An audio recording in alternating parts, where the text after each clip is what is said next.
दूसरा भाग। शहरजाद ने कहा, एक व्यापारी कारोबार के लिए शहर से निकला। तपते रेगिस्तान की गर्म रेत और सूनी बंजर जमीनों को पार करते हुए वो एक पेड़ की छांव में बैठ गया ताकि थोड़ा आराम कर सके। उसने अपने बोरे से एक खजूर निकाला, खाया और गुठली जोर से फेंक दी। अचानक एक जिन्न उसके सामने प्रकट हुआ, हाथ में तलवार ली। जिन्न गुस्से से बोला, ऐ इंसान, तू मेरे बेटे का कातिल है। तेरी फेंकी हुई खजूर की गुठली मेरे बेटे के दिल पर लगी और वो मर गया। अब मैं तुझे मार डालूंगा। व्यापारी बुरी तरह डर गया और रोने लगा। मुझ पर रहम करो, मुझे सिर्फ 1 साल की मोहलत दे दो ताकि मैं अपने घर जाकर अपने परिवार से आखिरी मुलाकात कर सकूं, अपने कर्ज चुका दूं, वसीयत लिख दूं, फिर मैं खुद लौट आऊंगा ताकि तुम मुझे मार सको। जिन्न ने उस पर भरोसा किया, वादा लिया और उसे जाने दिया। व्यापारी अपने गांव लौटा, सब काम निपटाए और जैसे ही साल पूरा हुआ वह ईमानदारी से उसी जगह लौट आया। वहां 3 बूढ़े उससे मिले। एक के पास एक खूबसूरत हिरण थी, दूसरे के पास 2 काले कुत्ते और तीसरे के पास एक खच्चर। जब उन्हें व्यापारी की कहानी पता चली तो बोले, हम तुम्हारे साथ रहेंगे। अगर जिन्न आया तो हम उसे अपनी अजीबोगरीब कहानियां सुनाएंगे, शायद वो तुम्हें छोड़ दे। थोड़ी देर बाद जिन्न आया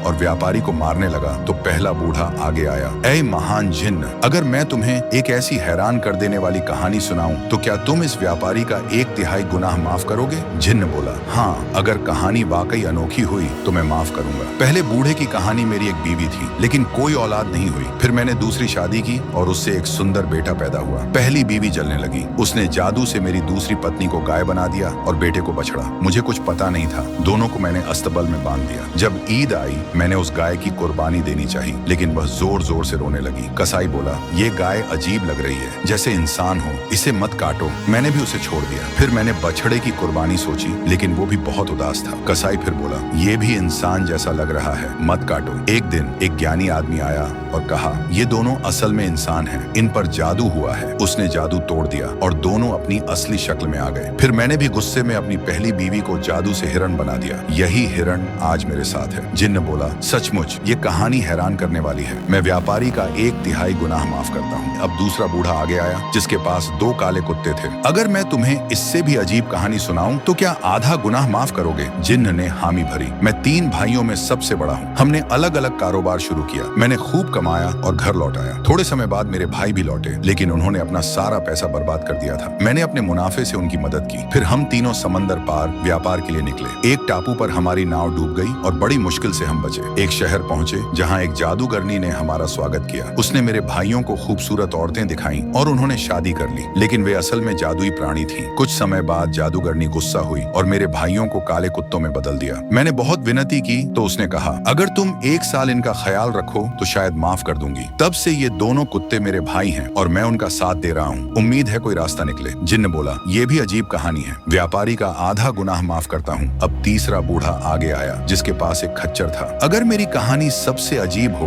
तो क्या तुम व्यापारी को पूरी तरह माफ कर दोगे? जिन्न बोला, अगर सच में अजीब हुई तो छोड़ दूंगा। मैं एक व्यापारी था। मेरी शादी एक ऐसी औरत से हुई जो बाहर से नेक और मीठी लगती थी लेकिन चोरी छिपे जादू सीख रही थी। एक दिन मैंने उसे एक अजनबी मर्द के साथ गलत हालत में पकड़ लिया। मैंने सजा देनी चाहिए लेकिन उसने जादू शुरू कर दिया ताकि मुझे खच्चर बना दे। सौभाग्य से मेरा एक नौकर जो जादू जानता था वहां आ गया और उसने मुझे बचा लिया। उसने कहा, ये औरत खतरनाक है, इससे बचो। मैंने भी जादू सीख लिया और सही वक्त देखकर उसे खच्चर में बदल दिया। यही खच्चर आज मेरे साथ है। जिन्न हैरान रह गया और बोला, ये सचमुच सबसे अजीब कहानी है। मैं व्यापारी को पूरी तरह माफ करता हूँ। जिन्न गायब हो गया। तीनों बूढ़ों ने व्यापारी से पूछा, तुम आखिर हो कौन? व्यापारी ने जवाब दिया, बाकी कहानी अगले हिस्से में।